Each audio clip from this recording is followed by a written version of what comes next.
Hello my dear students, अगर आप UP board से रिलेटेड है और 2024 की परीक्षा की तैयारी कर रहे हैं तो तैयारी को और ज़्यादा पुख्ता करने के लिए ज़रूरी है कि आप ऐसे क्वेश्चंस को तैयार करो जो आपकी एग्जाम में सबसे ज़्यादा पूछे जाता हो।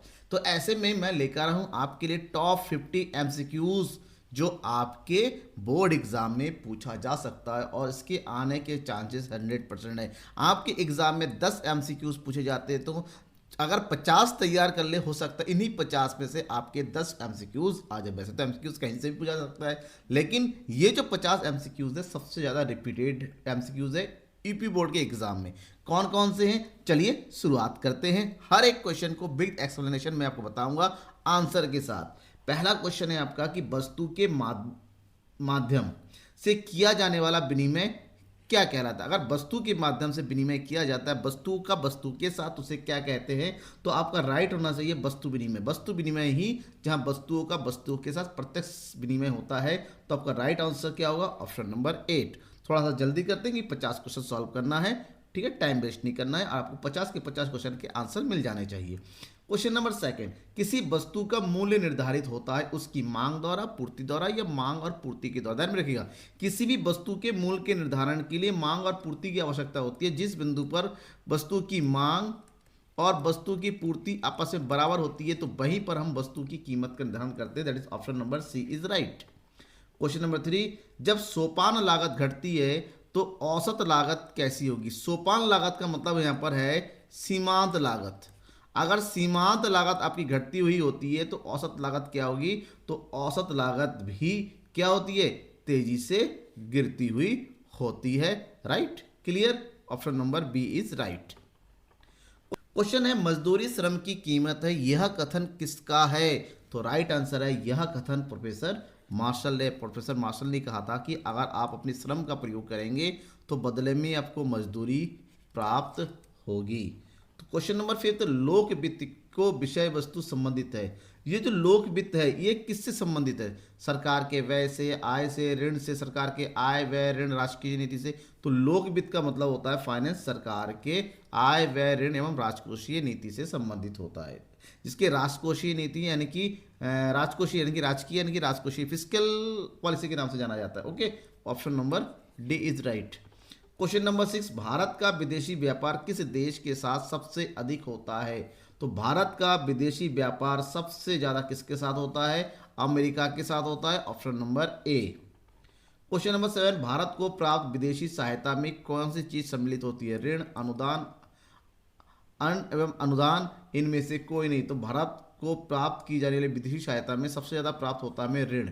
क्या मिलता है, ऋण, ठीक है। क्वेश्चन नंबर 8, सीमांत तुष्टीकरण ह्रास नियम की विस्तृत व्याख्या किसने की थी। तो सीमांत तुष्टीकरण ह्रास नियम की विस्तृत व्याख्या करने वाले प्रोफेसर कौन थे, प्रोफेसर एच.एस. गोसेन थे, जिनको जो है इस नियम के प्रतिपादक के रूप में भी जाना जाता है। क्वेश्चन नंबर 9, वस्तु एवं सेवा कर किस प्रकार की लागत का उदाहरण है। अगर वस्तु और सेवा कर की बात करते हैं जिसको शॉर्टकट में बोलते हैं जीएसटी, और जीएसटी जो है एक अप्रत्यक्ष कर है यानी कि वस्तु और सेवाओं पर लगने वाला कर होता है। तो ऐसे में ये परिवर्तनशील लागत होगा कि प्रयोग किया तो बढ़ेगा, नहीं किया तो कोई बात नहीं। क्वेश्चन नंबर 10, पूर्ण प्रतिस्पर्धा बाजार में निम्नलिखित में से कौन सी दशा है। तो पूर्ण प्रतिस्पर्धा बाजार में हमेशा देखिएगा कि सीमांत आगम और औसत आगम यानी कि AR इक्वल टू MR बराबर होता है। क्वेश्चन नंबर 11, निम्न समीकरणों में से कौन सा समीकरण गलत है। अगर इन सबके समीकरण की बात करते हैं, MP इक्वल टू TP(n-s) बिल्कुल सही है, AP equal to TP divided by ये भी सही है, ये भी सही है। तो गलत जो होता है AP इक्वल टू TP, क्योंकि ये उल्टा हो जाता है। TP का कैलकुलेशन होता है AP से L को मल्टीप्लाई करने से। तो option number A is right. Question number 12, यदि पूर्ति बेरोजगार है, जब पूर्ति बेरोजगार होगी तो पूर्ति की दर 0 होगी यानी कि ES equal to 0। Question number 13, विश्वव्यापी आर्थिक मंदी का कार्यक्रम था कब, यानी कि विश्व में आर्थिक मंदी कब आई थी। तो ये आर्थिक मंदी था 1929-1930, ऑप्शन नंबर डी। और यही आर्थिक मंदी है जिसके बाद हम सबको मैक्रो इकोनॉमिक्स पढ़ना पड़ता है, प्रोफेसर कीन्स की देन। क्वेश्चन नंबर 14, अर्ध टिकाऊ वस्तुओं में शामिल है। अर्ध टिकाऊ मतलब ऐसी जो बहुत लंबे समय तक ना चले और कुछ समय की जो जल्दी भी ना हो, दैट इज क्रॉकरी। क्रॉकरी को संभाल के रखेंगे तो लंबे समय तक चलेगी, वरना जल्दी टूट भी सकती है। Option number A. Question number 15, शुद्ध घरेलू उत्पाद का सही फार्मूला कौन सा है? जीडीपी माइनस घिसावट, जीडीपी प्लस घिसावट, GDP plus subsidy, GDP minus subsidy. तो राइट आंसर है, यानी जीडीपी में से डेप्रिसिएशन को माइनस करेंगे तो जीडीपी बन जाएगा एनडीपी, दैट इज शुद्ध घरेलू उत्पाद। Option number A is right. 16, चालू खाते में निम्नलिखित विभिन्न आर्थिक सौदों में कौन सा शामिल होता है? सेवाओं का निर्यात, एक पक्षीय हस्तांतरण, वस्तुओं का आयात, या ये सभी तरह। चालू खाते में सभी प्रकार के, इन जो दिए गए ऑप्शन है सभी प्रकार की चीजें शामिल होती है। तो option number D is right. गैर योजनागत व्यय में किसे शामिल किया जाता है? ऐसे व्यय जिसके लिए योजना बनाने की आवश्यकता नहीं होती है, ब्याज भुगतान, रक्षा व्यय, वेतन और पेंशन, ये सभी के सभी जो है गैर योजनागत व्यय के अंतर्गत आता है और ये कंपलसरी पेमेंट होता है एक तरीके से। क्वेश्चन नंबर 18, निम्नलिखित में से कौन सा व्यष्टि अर्थशास्त्र का एक उदाहरण नहीं है? व्यष्टि अर्थशास्त्र जहां पर व्यक्तिगत अध्ययन किया जाता है, तो एक व्यक्ति का बचत, एक गृहस्थ का उपयोग, एक सब में एक एक लिखा हुआ, तो ये तीनों के तीनों व्यष्टि अर्थशास्त्र के अंग है। अर्थव्यवस्था की समग्र मांग, समग्र लिखा हुआ है जो कि समग्र अर्थव्यवस्था, इनकी option number D is right. हम डी पर टिक करेंगे। क्वेश्चन नंबर 19, वस्तु की मांग में परिवर्तन कीमत के अनुपात में हो तो उस वस्तु की मांग क्या होगी? इसका मतलब होता है वस्तु की मांग में परिवर्तन और वस्तु की कीमत के परिवर्तन दोनों में समान होता है। जब दोनों ही समान परिवर्तन होता है तो ऐसे में जो मांग की लोच होती है ईडी इक्वल टू हमेशा क्या होता है? 1 होता है। तो option number A is right option. Question number 20, ऋणात्मक प्रतिफल की अवस्था है कौन सा? ऋणात्मक प्रतिफल मतलब सीमांत उत्पाद घटता है, सीमांत उत्पाद बढ़ता है, या सीमांत उत्पाद ऋणात्मक होता है। ऋणात्मक मतलब जब सीमांत उत्पाद हमारा माइनस में चला जाता है। तो we have to choose option number C as a right answer. Question number 21, कुल संप्राप्ति मतलब कुल टोटल रेवेन्यू, टीआर, फार्मूला क्या होता है? टीआर का फार्मूला होता है वस्तु की प्रति इकाई कीमत बट्टे बिक्री की इकाइयां, यानी कि P multiply by Q is the right answer. Question number 22, उपभोक्ता की आय अधिक होने पर वे किन वस्तुओं पर अधिक व्यय करेंगे? उपभोक्ता की आय बढ़ गई और उपभोक्ता की आय बढ़ने पर वो हमेशा अच्छी वस्तु पर पैसा खर्च करेंगे, और यहाँ पर अच्छी वस्तु की मतलब सामान्य वस्तुओं पर। Option number A. Question number 23, समष्टि अर्थशास्त्र के अध्ययन में क्या सहायक है? सहायक है कल्याण, आर्थिक विकास, आर्थिक तुलना, ये सभी चीजें व्यष्टि अर्थशास्त्र की मदें हैं और व्यष्टि अर्थशास्त्र जो है समष्टि अर्थशास्त्र के अध्ययन में सहायक होता है। तो ऑप्शन नंबर चूज करेंगे हम यहाँ पर डी, ये सभी। क्वेश्चन नंबर 24, सकल निवेश बराबर है किसके? सकल, जहां पर सकल वर्ड होता है वहां पर मूल्य रेश जुड़ा होता है। इसका मतलब यहां पर सकल निवेश बराबर है शुद्ध निवेश, शुद्ध मूल्य में से मूल्यराज जोड़े पर तब जाके सकल की प्राप्ति होती है। तो ऑप्शन नंबर बी चूज करेंगे हम राइट आंसर में। 25, एक देश में केंद्रीय बैंक होते हैं या होता है कितने? किसी भी देश में बेसिकली केवल अमेरिका को छोड़ के, ठीक है ना, यूएसए को छोड़ के सभी देशों में एक ही केंद्रीय बैंक होता है। जैसे भारत में केंद्रीय बैंक है आरबीआई, इसी प्रकार से हर एक देश में एक एक केंद्रीय बैंक होता है। केवल यूएसए में ऐसा देश है जहां पर 11 केंद्रीय बैंक है। क्वेश्चन नंबर 26, अंतिम वस्तुओं के निर्गत नियोजित मूल्य को क्या कहा जाता है?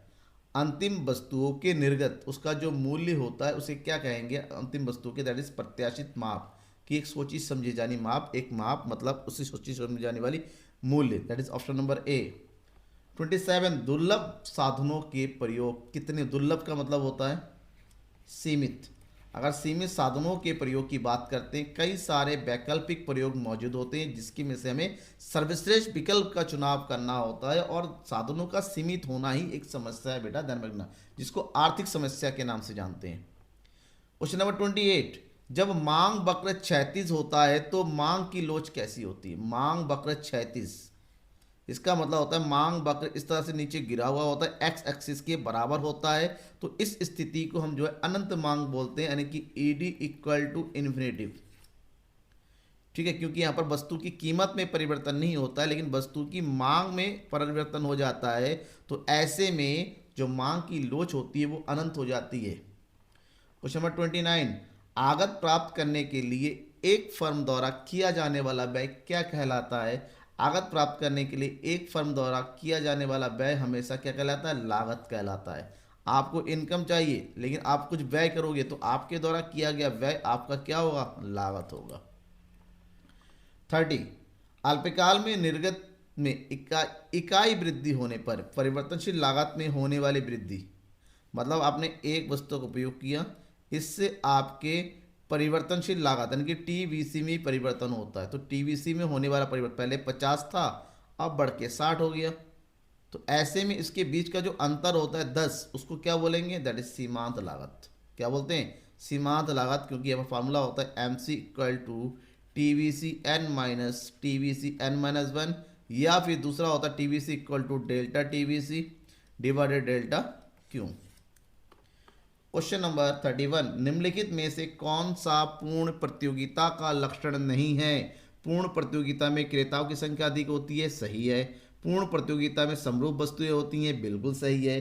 पूर्ण प्रतियोगिता में कीमत विभेद होता है, बिल्कुल गलत है। तो ये पूर्ण प्रतियोगिता लक्षण नहीं है, क्योंकि कीमत विभेद और केवल किस बाजार में पाया जाता है, एकाधिकार में पाया जाता है, जहां पर एक वस्तु को अलग अलग उपभोक्ताओं को अलग अलग कीमत पर बेचा जा सकता है। माइंडेड, ध्यान में रखिएगा। क्वेश्चन नंबर 32, निम्नलिखित में से किसे पूंजीगत वस्तुओं में शामिल किया जाता है। इन सभी में से पूंजीगत वस्तुओं की शामिल होने वाला है टेलीविजन सेट, स्टील की चादर, चाय पत्ती, उपकरण। उपकरण जो है पूंजीगत वस्तु में आता है। उपकरण का मतलब होता है मशीनें, ठीक है ना, जो कि पूंजीगत वस्तु में होती है। ऑप्शन नंबर डी चूज करना है हमें। 34, निम्नलिखित में से सही उत्तर का चयन कीजिए। 4 रखा है, 4 में से 3 गलत होगा और 1 सही होगा। NNP equal to GDP depreciation, बिल्कुल गलत, क्योंकि ग्रॉस में से डिप्रिसिएशन माइनस किया जाता है, ना कि plus. NNP equal to GDP minus NFIA minus depreciation. NFIA domestic को नेशनल बनाने के लिए एनएफआई को प्लस कर दिया जाता है, ना कि माइनस, यानी कि ये भी गलत है। NNP equal to GDP plus NFIA, D को में प्लस किया, ये तो सही है। और ग्रॉस को एन बनाने के लिए डेप्रिसिएशन माइनस किया जाता है, ये भी सही है। तो option number C is right. आय में इकाई वृद्धि होने पर उपभोग में होने वाली वृद्धि को क्या कहते हैं। इसका मतलब होता है आपकी आय में इकाई वृद्धि हुई, आपकी आय बढ़ गई, डेल्टा वाई, तो ऐसे में आपकी उपभोग भी बढ़ जाए। तो इन दोनों के संबंध को क्या कहा जाता है, delta C M delta Y, that is MPC होता है बेटा, सीमांत उपभोग प्रवृत्ति। क्वेश्चन नंबर 50, भारत में 500 तथा 1000 के नोटों का विमुद्रीकरण डिमोनेटाइजेशन कब हुआ। तो आंसर याद करके लिखा, ये हुआ था 2016 में। क्वेश्चन नंबर 36, राष्ट्रीय आय की गणना की जाती है आय विधि से, बिल्कुल सही। व्यय विधि से, बिल्कुल सही। उत्पाद विधि से, सही। तीनों ही सही है, तो ऑप्शन चूज करेंगे ऑप्शन नंबर डी, इनमें से सभी के द्वारा। क्वेश्चन नंबर 37, सरकार निर्णय निर्माण प्रक्रिया में हस्तक्षेप नहीं करती है। बताइए, निर्णय निर्माण मतलब आर्थिक गतिविधियों में, कौन सी आर्थिक गतिविधियों में, बाजार अर्थव्यवस्था में, केंद्रीय नियोजित में, मिश्रित में। तो ध्यान रखें, इसमें से केवल बाजार अर्थव्यवस्था ऐसी अर्थव्यवस्था है जहां पर सरकार का कोई हस्तक्षेप नहीं होता है आर्थिक निर्णय लेने में। तो हम चूज करेंगे ऑप्शन नंबर ए। 38, निम्न में से कौन उत्पादन का साधन नहीं है। साहसी पूंजी विनिमय संगठन, विनिमय मतलब होता है एक्सचेंज करना, जो कि उत्पादन का साधन नहीं होता है। तो हम चूज करेंगे ऑप्शन नंबर सी। 39, गठबंधन अल्पाधिकार के अंतर्गत वस्तु की कीमत का निर्धारण कौन करता है। गठबंधन मतलब कई सारे ग्रुप, ए बी सी, कई सारे फर्म होते हैं, फर्म ने मिलकर आपस में गठबंधन बनाया और कहा कि हम आपस में प्रतियोगिता नहीं करेंगे, हम सभी मिलकर वस्तु की कीमत का निर्धारण करेंगे। तो यहाँ पर जो मजबूत होता है उसको वो लोग लीडर चूज करते हैं, जिसको बोलते हैं नेता। अपनी नेता की कीमत को वो फॉलो करते हैं, तो उसको बोलते हैं कीमत नेता, that is option number C. Question number 40, एकाधिकारी प्रतियोगिता की तुलना में एकाधिकार के अंतर्गत एक फर्म का मांग वक्र कैसा होता है। जब हम एकाधिकारी की बात करते हैं और एकाधिकार की बात करते हैं, तो एकाधिकारी की तुलना में एकाधिकार का मांग वक्र अधिक लोचदार होता है। क्यों? क्योंकि एकाधिकार में वस्तु की कीमत बहुत ज़्यादा करने पर उसकी बिक्री बहुत ज़्यादा कम हो जाती है, तो कीमत के कारण उसकी मांग में अधिक परिवर्तन होने से अधिक लोचदार होता है। ठीक है। 41, मूल्यह्रास आरक्षित कोष की आवश्यकता होती है। मूल्यह्रास आरक्षित कोष का मतलब होता है जब वस्तु में डेप्रिसिएशन लगता है, तो ऐसे में डेप्रिसिएशन से बचने के लिए एक रिजर्व तैयार किया जाता है। ये कब किया जाता है? माल सूची स्टॉक, सॉरी थोड़ा सा उल्टा हो गया, इसका आंसर होगा पुनः स्थापना निवेश के लिए। मतलब क्या होता है, आप मूलर किसी मशीन की वैल्यू धीरे धीरे घटती चली जाए, 10 साल के मशीन की वैल्यू 0 होगी तो उसकी जगह नई मशीन तो लाना ही पड़ेगा ना, इसीलिए हम डेप्रिसिएशन की मूल्य के बराबर का रिजर्व तैयार करते रहते हैं, यानी कि पुनः स्थापना निवेश के लिए ऑप्शन राइट है कौन सा, सी। 42 वाह्यताओं का प्रभाव कैसा होता है। वाह्यता इसको बोलते हैं इंग्लिश में एक्सटर्नलिटीज, ऐसी चीजें होती हैं जो आपसे रिलेटेड नहीं है फिर भी आपके जीवन को प्रत्यक्ष रूप से क्या करती है, प्रभावित करती है। तो ऐसे में बाह्यताओं का प्रभाव धनात्मक भी हो सकता है, आप डायरेक्टली प्रभावित हो सकते हैं और नेगेटिव भी हो सकते हैं। अगर आपके घर के बाहर जो एक मंदिर है तो मंदिर से आपको बहुत अच्छा सुखद अनुभूति होती है, लेकिन आपके घर के सामने जो है ठीक कूड़े का ढेर लगा होता है तो आपके लिए बीमारी फैलेगी। तो धनात्मक और ऋणात्मक दोनों हो सकता है, option number C. Question number 43 निम्नलिखित में कौन सा मुद्रा का मुख्य कार्य नहीं है। मुद्रा के कार्य विनिमय का माध्यम है, मूल्य का संचय, मूल्य का हस्तांतरण, अधिकतम संतुष्टि का साधन। देखिए ये सारे मुद्रा के कार्य में अधिकतम संतुष्टि का साधन मुद्रा का मुख्य कार्य नहीं है, बेटा ध्यान में रखना है। क्वेश्चन नंबर 44 वाणिज्यिक बैंकों का मुख्य उद्देश्य क्या। वाणिज्यिक का मतलब व्यापारिक, और व्यापारिक बैंकों का मुख्य उद्देश्य होता है व्यापार करना, और व्यापार किया जाता है किसके लिए, लाभ अर्जित करने के लिए, तो ऑप्शन नंबर बी चूज करेंगे। 45 बचत फलन फलनात्मक संबंध है किसके बीच में, बचत फलन, बचत डायरेक्टली जुड़ा हुआ है किससे, आय से, आय ज्यादा तो बचत ज्यादा, तो बचत आय का फलन है, यानी कि यहां पर आपका आंसर होगा बचत एवं आय का। क्वेश्चन नंबर 46 निम्न में से कौन सा राजकोषीय घाटे का निहितार्थ है। इसमें से राजकोषीय घाटे से क्या प्रभाव पड़ता है, मतलब भावी पीढ़ी के राष्ट्रीय ऋण बढ़ता है, स्फीतिकारी जाल होता है, सरकारी विश्वसनीयता का कटाव होता है। ये तीनों ही स्थितियां कि आप बजट में बहुत ज़्यादा घाटा उठा रहे हैं, इससे धीरे धीरे घाटे को पूरा करने के लोन लेते रहेंगे, या फिर नोट छापेंगे तो स्फीतिकारी आएगी और आप घाटा बढ़ाते चले जाएंगे, देश का विश्वास आपके ऊपर नहीं रहेगा, तो ऑप्शन नंबर डी चूज करेंगे उपरोक्त सभी। क्वेश्चन नंबर 47 जब कुल उत्पाद 100 इकाइयां हैं, कुल उत्पाद मतलब टीपी कितना है 100, परिवर्ती कारक की इकाई कितना है 4, तो औसत उत्पाद कितना होगा, औसत उत्पाद बराबर होता है कुल उत्पाद बट्टे परिवर्ती साधन, यानी कि 100 बट्टे 4, 4 से 100 को डिवाइड करेंगे, आंसर आ जाएगा 25 जो कि यहां पर है option number A. Question number 48 सीमांत राजस्व चर की दर क्या है। सीमांत राजस्व चर की दर है कुल राजस्व, क्या होता है कुल राजस्व, जो बताता है कि राजस्व की प्राप्ति से कितना परिवर्तन होता है। 49 लंबी अवधि में सामान्य कीमत बराबर होता है किसके। अगर लॉन्ग टर्म की बात करते हैं तो सामान्य कीमत हमेशा औसत लागत के बराबर होता है। Question number 50 and last question today's class, आज की क्लास का लास्ट क्वेश्चन है, मुद्रा वह धुरी है जिसके चारों ओर संपूर्ण आर्थिक जगत चक्कर लगाती है, किसने कहा, तो आपका राइट आंसर है ये कथन कहने वाले हैं प्रोफेसर मार्शल। स्टेटमेंट ध्यान में रखिएगा, बहुत ज़्यादा पूछा जाता है आपके एग्जाम में, ठीक है। समझ में आ गया, कोई भी डाउट हो आप कमेंट बॉक्स में आकर कमेंट करके अपने डाउट्स को मुझसे बेझिझक बता सकते हैं। किसी प्रकार का कोई डाउट हो, किसी क्वेश्चन में हो सकता है ऑप्शन कोई एक मैंने गलत बता दिया हो, आपको लगता है सर ने बताया वो नहीं है, हमने जो पढ़ा है वो सही होगा, जो भी इसी प्रकार का डाउट होता है बेझिझक बेधड़क से आप कमेंट बॉक्स में आइए और अपने डाउट बताइए। अगर अभी तक चैनल को सब्सक्राइब नहीं किया तो जरूर कर दीजिएगा, लाइक शेयर करना कभी मत भूलना, जरूरी है, ठीक है ना। और साथ ही साथ पर्सनली कोई कांटेक्ट करना है तो ये मेरा व्हाट्सअप नंबर आपके सामने हाजिर है। आप इंस्टाग्राम में फेमस है या फेसबुक में फेमस है तो मुझे आपकी सहयोग की जरूरत है, जरूर फॉलो कीजिएगा। Thank you, bye.